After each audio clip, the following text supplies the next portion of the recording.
Everyone, ఈరోజు నేను వేడి అన్నంలోకి సూపర్గా సెట్ అయ్యే చేపల పులుసు చేయబోతున్నాను. చాలా తక్కువ ఇంగ్రీడియంట్స్తో చాలా టేస్టీగా చేసే ఈ రెసిపీని చివరి వరకు చూడండి. ముందుగా నేను కేజీన్నర చేప ముక్కలకు 80 గ్రాముల చింతపండుని నానబెట్టుకున్నాను. దీనిని వేడి నీటిలో నానబెడితే తొందరగా నానిపోతుంది. తర్వాత చేప ముక్కల్ని ఉప్పు నిమ్మకాయ వేసి శుభ్రంగా కడిగి అందులో 3 టేబుల్ స్పూన్ల కారం, 1 టేబుల్ స్పూన్ ఉప్పు, 1/2 టేబుల్ స్పూన్ పసుపును వేసి బాగా కలిపి అరగంట పక్కన పెట్టుకోవాలి. తర్వాత స్టవ్ పై కడాయి పెట్టి అది హీట్ అయిన తర్వాత 4 to 5 టేబుల్ స్పూన్స్ ఆఫ్ ఆయిల్ని వేసుకోవాలి.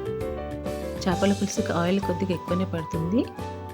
ఆయిల్ వేడైన తర్వాత ఆనియన్ని కూడా వేసి గోల్డెన్ బ్రౌన్ వచ్చేంత వరకు ఫ్రై చేసుకోవాలి. ఇక్కడ నేను 3 మీడియం సైజ్ ఆనియన్స్ని తీసుకున్నాను.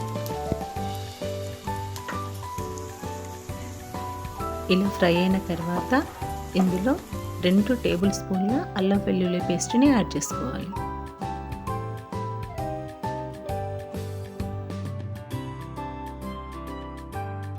వన్ మినిట్ వేగిన తర్వాత ఇందులో 1 కప్పు మెంతి ఆకును కూడా వేసుకోవాలి.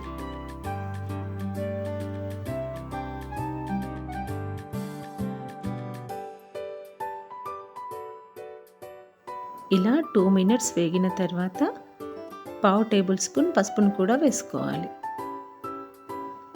దీన్ని బాగా కలుపుకొని చేప ముక్కల్ని ఇందులో యాడ్ చేసుకోవాలి.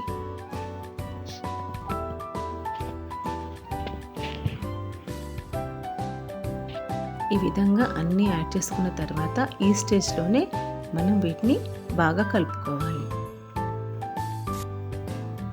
బాగా కలిపిన తర్వాత 2 మినిట్స్ ఫ్రై అవ్వనివ్వాలి. 2 మినిట్స్ తర్వాత ముందుగా నానబెట్టుకున్న చింతపండు రసాన్ని తీసి ఇందులో వేయాలి. నేను 250 ml ఆఫ్ వాటర్ని కూడా ఇందులో యాడ్ చేశాను.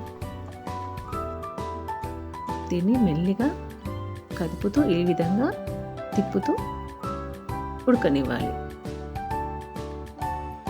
ఈ స్టేజ్లోనే 1 టేబుల్ స్పూన్ కారం, 1 టేబుల్ స్పూన్ ఉప్పు, 1 టేబుల్ స్పూన్ మెంతులు జీలకర్ర పొడి వేసి కలుపుకోవాలి.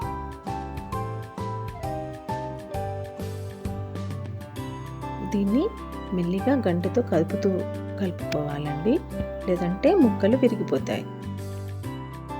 మూత పెట్టి 4 మినిట్స్ ఉడికించుకోవాలి.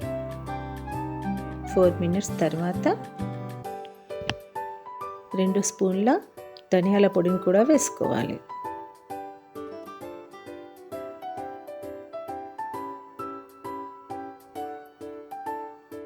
దీనిని ఈ విధంగా కలుపుకొని మళ్ళీ మూత పెట్టి 2 మినిట్స్ ఉడకనివ్వాలి. 2 మినిట్స్ తర్వాత టేస్ట్ అనేది చెక్ చేసుకుంటే ఉప్పు కారాలు ఇందులో అడ్జస్ట్ చేసుకోవచ్చు. నెక్స్ట్ ఇందులో 1/2 టేబుల్ స్పూన్ మిరియాల పొడిని కూడా వేసుకోవాలి.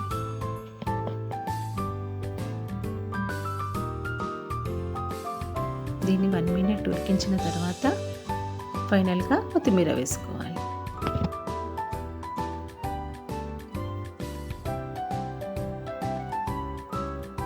అంతేనండి, చేపల పులుసు రెడీ అయినట్టే. ఈ విధంగా తక్కువ ఇంగ్రీడియంట్స్తో బిగినర్స్ కూడా ఈజీగా చేసుకోవచ్చు. చూడడానికి కూడా చాలా బాగుంది కదా. పీసెస్కి కూడా ఉప్పు కారాలు బాగా పట్టాయి. మీరు కూడా ఖచ్చితంగా ట్రై చేయండి. Thanks for watching.